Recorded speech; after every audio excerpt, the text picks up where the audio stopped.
तो दोस्तों, भारत और रूस के बीच में कृषि क्षेत्र को लेकर एक बहुत ही बड़ा और अच्छा समझौता हो चुका है और इस समझौते के होने के बाद में भारत और रूस दोनों को ही कृषि क्षेत्र के अंतर्गत एक दूसरे से भरपूर सहायता मिलेगी। दरअसल आज से एक दो दिन पहले यह खबर निकल के सामने आई थी कि रूस भारत के लिए सबसे ज्यादा फर्टिलाइजर देने वाला देश बन चुका है और साथ में मैंने आपको यह भी बताया था कि रूस की तरफ से भारत के लिए 3.5 लाख टन फर्टिलाइजर को भेजा गया है। साथ में रूस की कंपनी की तरफ से भारत को दुनिया के अन्य देशों की तुलना में सबसे कम दामों में फर्टिलाइजर को बेचा गया है, जिससे भारत के अंदर फर्टिलाइजर के दाम भी धीरे धीरे करके कम हो जाएंगे, क्योंकि रूस का फर्टिलाइजर जैसे ही भारत के अंदर आएगा तो फर्टिलाइजर के दाम तो गिरने ही गिरने हैं। पर दोस्तों, भारत और रूस के बीच में कृषि क्षेत्र को लेकर आज एक बहुत बड़ा समझौता हो चुका है और स्क्रीन पर आप सभी एक स्क्रीनशॉट भी देख सकते हो, जिसके माध्यम से ऐसी जानकारी निकल के सामने आई है कि भारत और रूस ने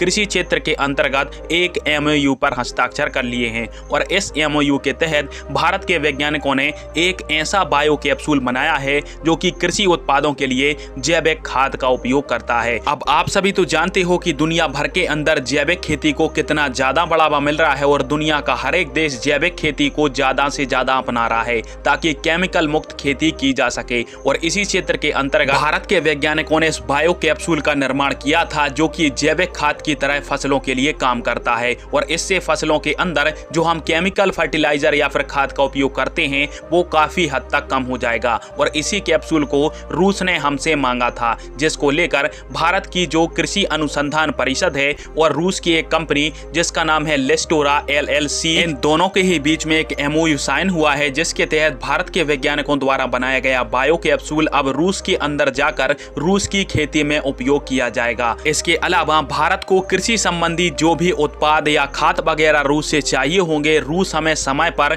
और कम से कम कीमत के अंतर्गत भारत को उपलब्ध कराएगा, जिससे भारत के अंदर कृषि के फर्टिलाइजर खाद वगैरह की जो कीमत है काफी हद तक कंट्रोल हो जाएगी। साथ में भारत जो आयात के लिए दूसरे देशों पर निर्भर था वो निर्भरता भी भारत की कम हो जाएगी और हम रूस से खाद लेने लगेंगे। खैर दोस्तों, आप सभी के समझौते को लेकर क्या राय है और क्या हमें रूस के साथ इस समझौते को करना चाहिए था या फिर नहीं, कमेंट बॉक्स में फिर अवश्य दीजिएगा। वीडियो देखने के लिए धन्यवाद। जय हिंद, वंदे मातरम।